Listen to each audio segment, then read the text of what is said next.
Katapos mabilang ang sinasakay namin sa mga sakyang patungo sa Horizon Residence Taguig. Pagdating sa Horizon Residence, dumidiretso kami sa basement upang maibaba ang nasabing basura at dalhin sa unit ni Congressman Saldico sa 56th floor sa nasabing lugar kung saan siya nakatira. Bago ibaba ang nasabing basura, ito ay bawas na.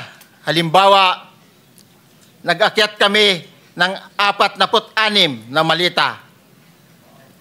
Ibababa lamang namin ay 35 malita para i-deliver sa bahay ni House Speaker Martin Romualdez sa 42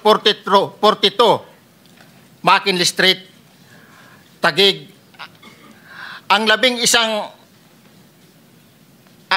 isang malita ay naiwan sa taas ng 56th floor sa Horizon Residence. Humigit kumulang 3 beses ako mismo ang nag-deliver ng basura sa bahay ni Congressman Saldico, sa Horizon Residence at sa mga bahay ni Speaker Romualdez sa 42 McKinley Street, Taguig. Mas maraming pagkakataon na nagde-deliver kami ng basura sa bahay ni Speaker Romualdez at sa bahay ni Congressman Saldico dahil iba-iba kaming mga nakadetailed na close-in, backup at advance party na nagkakaroon ng rotation.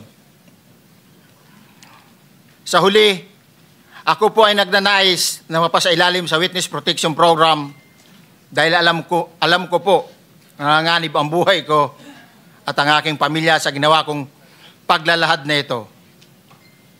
Sa katotohanan na ang lahat ay nilagdaan ko, ang salaysay na ito ay kusang loob at walang anumang pamimilit at bunsod lamang ng hangarin matulungan ang ating bansa.